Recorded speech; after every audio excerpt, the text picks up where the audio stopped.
ಇಲ್ಲಿ ಮಹಾರಾಣಿಯವರು ಪ್ರೆಸ್ ಮೀಟಲ್ಲಿ ಮಾತಾಡ್ತಾ ಇದ್ದದನ್ನು ಗಮನಿಸಿದೆ.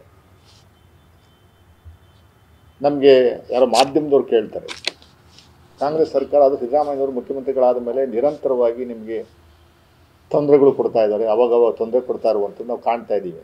ಅವರೇನು ಸ್ಪಷ್ಟವಾಗಿ ಹೌದು ನಮಗೆ ತೊಂದರೆ ಕೊಡ್ತಾ ಇದ್ದಾರೆ ಅನ್ನುವಂಥದ್ದು, ತೊಂದರೆ ಕೊಡ್ತಾ ಇರುವಂಥದ್ದು ಅಂತ ಜನಗಳು ಹೇಳ್ತಾವ್ರೆ, ನೀವು ನೋಡ್ತಾ ಇದ್ದೀರಂತ ಅಷ್ಟು ಹೇಳ್ಬಿಟ್ಟು ಬಿಟ್ಟರು, ಕೇಳಿಸ್ಬಿಟ್ರು. ದಯಮಾಡಿ ನಾನು ನಿಮ್ಮಲ್ಲಿ ಮನವಿ ಮಾಡ್ಕೋತೀನಿ, ಸಿದ್ದರಾಮಯ್ಯನವರು ಅಧಿಕಾರದಲ್ಲಿದ್ದಾಗ 2013ರಿಂದ 2018ರವರೆಗೆ, ಈಗ ಕಳೆದ 1.25 ವರ್ಷದಿಂದ ಅಧಿಕಾರದಲ್ಲಿದ್ದಾರೆ.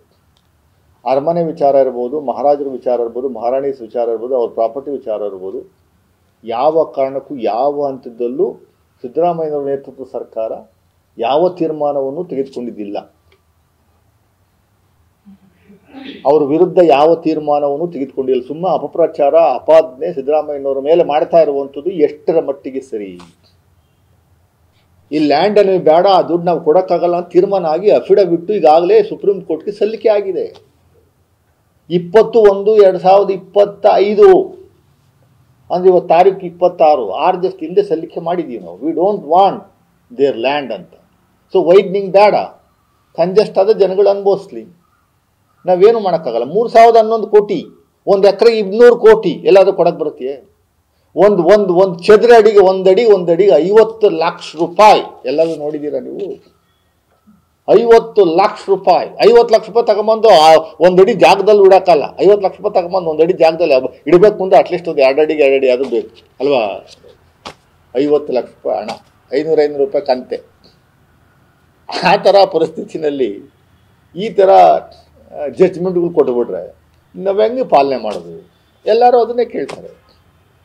ಅದರಿಂದ ಯಾರೋ ಪಾಪ BJP MLC ಅದು ಎಲ್ಲಿದ್ದಾರೋ ಗೊತ್ತಿಲ್ಲ. ಈಗ ಅವರು ಅವಾಗ ಪ್ರೆಸ್ ಮೀಟ್ ಮಾಡ್ತಾರಲ್ಲ ವಾರಕ್ಕೆ, ಅವರು ಸಿದ್ದರಾಮಯ್ಯವ್ರು ಬಂದಾಗೆಲ್ಲ ಮಹಾರಾಜನ ಮೇಲೆ ಭಾಳ ದೌರ್ಜನ್ಯ ನಡೀತಾ ಇದೆ. ಯಾವ ದೌರ್ಜನ್ಯ ಅನ್ನೋಂಥ ದಯಮಾಡಿ ಹೇಳ್ಬೇಕಲ್ವ?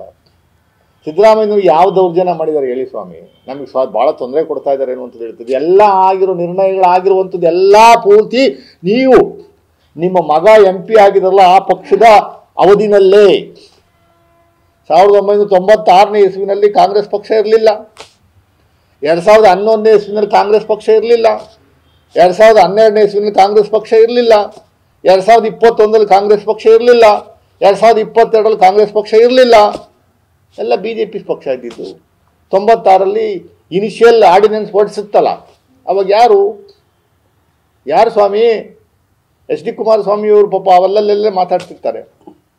ರಾಜರಿಗೆ ಭಾಳ ಕಿರುಕುಳ ಕೊಡ್ತಾರೆ, ತೊಂದರೆ ಕೊಡ್ತಾರೆ ಸಿದ್ದರಾಮಯ್ಯವರು. ಎಲ್ಲಿ ತೊಂದರೆ ಕೊಡ್ತಾರೆ, ಯಾವ ತೊಂದರೆ ಕೊಡ್ತಾ ಇದ್ದಾರೆ ಅನ್ನುವಂಥ ದಯಮಾಡಿ please come out and tell the general public. ಸುಮ್ಮನೆ ಸುಳ್ಳು ಹೇಳಿ ಸಿದ್ದರಾಮಯ್ಯನವರು ಖಳನಾಯಕನಾಗಿ ಮಾಡೋ ರೀತಿಯಲ್ಲಿ ಬಿಂಬಿಸುವಂಥ ಕೆಲಸಗಳು ಮಾಡ್ತಾ ಇರುವಂಥದ್ದು ಎಷ್ಟರ ಮಟ್ಟಿಗೆ ಸರಿ? ನಮ್ಗೇನು ತೊಂದರೆ ಕೊಡ್ತಾ ಇದ್ದೀವಿ ಅನ್ನುವಂಥದ್ದು ಹೇಳಿ. ಚಾಮುಂಡಿ ಬೆಟ್ಟ ಅದ್ರ ಬಗ್ಗೆನೂ ಮಾತಾಡಿದ್ದಾರೆ ಪಾಪ ಮಹಾರಾಣಿಯವರು. ಚಾಮುಂಡಿ ಬೆಟ್ಟ ನಿಮ್ಮ ಸುಭದ್ರಲಿತ್ತ? ಮುಜರಾಯಿ ಇಲಾಖೆದಲ್ವಾ ಅದು? ಪಾರ್ಟ್ ಆಫ್ ದಿ ಚಾಮುಂಡಿ ಬೆಟ್ಟ belongs to forest department. Top ದೇವಸ್ಥಾನ ಇರುವಂಥ ಜಾಗ they are being controlled by ಮುಜರಾಯಿ ಇಲಾಖೆ. ಯಾವ್ದು ನ್ಯಾಯಾಲಯದಲ್ಲಿ? ಈಗ ಪ್ರಾಧಿಕಾರರ ನ್ಯಾಯಾಲಯದಲ್ಲಿ ಇರೋದು. ಎಂಟೈರ್ ಚಾಮುಂಡಿ ಬೆಟ್ಟ ನ್ಯಾಯಾಲಯದಲ್ಲಿ ಇದೆಯಾ? ಅಲ್ಲ, ಎಂಟೈರ್ ಚಾಮುಂಡಿ ಬೆಟ್ಟ ಎಲ್ಲಿದೆ ಸ್ವಾಮಿ ನ್ಯಾಯಾಲಯದಲ್ಲಿ? ಪ್ರಾಧಿಕಾರ, ದೇವಸ್ಥಾನ ಮುಜರಾಯಿ ಇಲಾಖೆನಲ್ಲಿರೋದು. ನೀವು ಹೆಂಗೆ ಕ್ಲೈಮ್ ಮಾಡ್ತೀರಿ? ಇಡೀ ಎಂಟೈರ್ ಚಾಮುಂಡಿ ಬೆಟ್ಟನೇ ನಮ್ದು ಅಂತ ಹೇಳಿ ಹಿಂಗೆ ಕ್ಲೈಮ್ ಮಾಡ್ತೀರಿ? ಅಲ್ಲಿ ಒಳಗಡೆ ಒಂದು ಹೋಟ್ಲಿದೆ, ಅದು ಮಾತ್ರ ನಿಮ್ದು ಅಷ್ಟೇ, ಅದನ್ನ ನಾವೇನು ಟಚ್ ಮಾಡಿಲ್ವಲ್ಲ. 10,000 ಎಕರೆ ಇರುವಂಥ ಚಾಮುಂಡಿ ಬೆಟ್ಟನೇ ನಮ್ದು ಅಂದ್ರೆ ಹೆಂಗೆ ಅದು?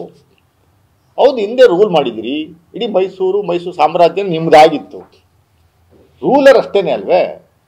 ಈ ಸಿದ್ದರಾಮಯ್ಯನವರು ಒಂದು ಸರ್ಕಾರ ನಡೆಸ್ತಾರೆ, ಇಡೀ ಎಂಟೈರ್ ಕರ್ನಾಟಕನ ನಂದು ಅಂತ ಹೇಳ್ಕೊಳಕ್ಕಾಗತ್ತಾ? ಎಲ್ಲದು ಉಂಟದು? ಪ್ರಜಾಪ್ರಭುತ್ವದಲ್ಲಿ ತಾನೇ ನಾವಿದ್ದೀವಿ. ಸುಮ್ಮನೆ ಕಿರುಕುಳ ಕೊಡ್ತಾರೆ ಅಂತ ಸುಮ್ಮನೆ ಖಳನಾಯಕನಾಗಿ ಬಿಂಬಿಸುವಂಥ ಕೆಲಸವನ್ನು ಮಾಡ್ತಾ ಇರುವಂಥದ್ದು ಎಷ್ಟು ಸರಿ? ಸೊ ಅದರಿಂದ ದಯಮಾಡಿ ಸ್ನೇಹಿತರೆ, ಯಾವ ತೀರ್ಮಾನವನ್ನು ರಾಜ್ಯ ಸರ್ಕಾರ ತಗೊಂಡಿಲ್ಲ. 1996ರಲ್ಲಾದಂಥ ತೀರ್ಮಾನವನ್ನು ಅನುಷ್ಠಾನ ಮಾಡುವಂಥದಕ್ಕೆ ಒಂದು ಪ್ರಯತ್ನ ಮಾಡ್ತಾ ಇದ್ವಿ ಕೋರ್ಟಲ್ಲಿ. ಅದು ಎಲ್ಲ ಕೇಸ್ಗಳು ಇತ್ಯರ್ಥ ಆದ ಮೇಲೆ ಎಲ್ಲ ನಾವು ಸುಭದ್ರತೆ ತಗೊಂಡ್ಬಿಡ್ತೀವಿ. ಸರ್ಕಾರ ಸಿದ್ದರಾಮಯ್ಯ ಸುಭದ್ರತೆ ತಗೋತಾ ಇಲ್ವಲ್ಲ. ಸರ್ಕಾರ ಜನರ ಹಿತದೃಷ್ಟಿಯಿಂದ, it's only in the interest the public. 15 ಎಕರೆ ಜಾಗ ಕೊಡೋಕ್ಕಾಗಲಿಲ್ಲ ಅಂದರೆ ನೀವು ಹೆಂಗೆ ಸ್ವಾಮಿ? ನೀವು ಹೇಳಿ, ಅದನ್ನು ಕೇಳಿದ್ರೆ ತಪ್ಪೆ, ಅದು ತಗೊಳ್ಳೋವಂಥದಕ್ಕೆ ತಪ್ಪೆ? ಪಬ್ಲಿಕ್ಕೋಸ್ಕರ ಇರುತ್ತಾನೆ, ಎಲ್ಲರೂ ಕೆಲಸ ಮಾಡ್ತಾ ಇರುವಂಥದ್ದು ಪಬ್ಲಿಕ್ಕೋಸ್ಕರ ಅಲ್ವೇ? ಇದು ತೀರ್ಮಾನ ತಗೊಳ್ಳುವಂಥ ಕೆಲಸಗಳಾಗಬೇಕು.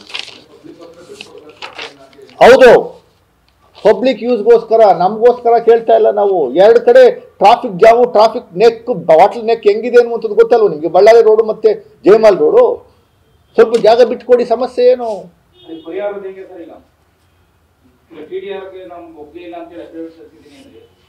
ಅಲ್ಲ, ನಾವು ಅಷ್ಟು ಆ ಅಮೌಂಟ್ ಕೊಡೋಕ್ಕಾಗಲ್ಲ ಅಂದ್ಬಿಟ್ಟು ವಾಪಸ್ ಕೊಡ್ತಾ ಇದ್ದೀವಿ. ಅಫಿಡವಿಟ್ ಸಲ್ಲಿಸಿ ಆಗಿದೆ. We don't want that land. ಯಾರು ಅವ್ರು ಬಿಟ್ಕೊಟ್ರ?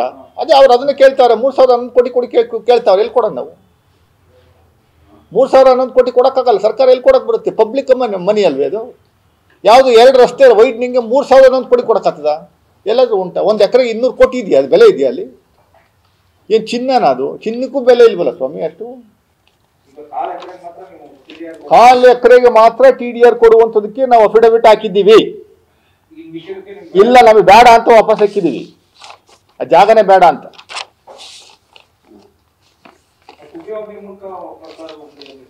ಸುಗ್ರೀವಾಜ್ಞೆ ನಾವಿನ್ನ ಹೊರಡಿಸೇ ಇಲ್ವಲ್ಲ ಸರ್? ಅಲ್ಲಲ್ಲ, ಹಿಂದೆ 1996ನೇ ಇಸ್ವಿನಲ್ಲೇನೆ ಇದು ತೀರ್ಮಾನ ಆಗಿದೆ. ಮಾನ್ಯ HD ದೇವೇಗೌಡರು ಮುಖ್ಯಮಂತ್ರಿಗಳಾಗಿದ್ದ ಸಂದರ್ಭದಲ್ಲಿ ಇಲ್ಲಿ ಬಹಳ ಸ್ಪಷ್ಟವಾಗಿ HD ದೇವೇಗೌಡರ ಕಾಲದಲ್ಲಿ ಅರಮನೆ ಮತ್ತು ಅದರ ಸುತ್ತಲಿನ ಜಾಗವನ್ನು ಸಾರ್ವಜನಿಕ ಉದ್ದೇಶಕ್ಕಾಗಿ, ಸಸ್ಯ ಸಂಗ್ರಹಾಲಯಕ್ಕಾಗಿ, ತೋಟಗಾರಿಕೆಗೋಸ್ಕರ ಉದ್ಯಾನವನ ಮಾಡುವಂಥದಕ್ಕೆ 1996ರಲ್ಲಿ ಅರ್ಜನೆ ಮತ್ತು ವರ್ಗಾವಣೆ ಅಧಿನಿಯಮ 1990 ಜಾರಿ ತಂದಾಗಿದೆ. ಅದಕ್ಕೆ ಒಂದಷ್ಟು ಹೈಕೋರ್ಟ್ಗೆ ಹೋಗಿದ್ರು, ಚಾಲೆಂಜ್ ಮಾಡಿದ್ರು. ಅದು ನಮ್ಮ ಪರವಾಗಿ ಬಂತು. ಸುಪ್ರೀಂ ಕೋರ್ಟಲ್ಲಿ ಯಥಾಸ್ಥಿತಿ ಕಾಪಾಡಿ ಅಂತ ಅವರು ಹೇಳಿದ್ದಾರೆ. ಅದನ್ನು ಕಾಪಾಡಿದ್ದೀವಿ ನಾವು. ಈಗ ಸದ್ಯಕ್ಕೆ ನಾವು ಆರ್ಡಿನೆನ್ಸ್ ನಾಳೆನೇ ಹೊಡೆಸ್ಬಿಟ್ಟು ಎಲ್ಲ ಜಾಗ ನಾವೇ ತಗೊಳ್ಳುವಂಥದಕ್ಕೆ ಅವಕಾಶ ಇಲ್ವಲ್ಲ.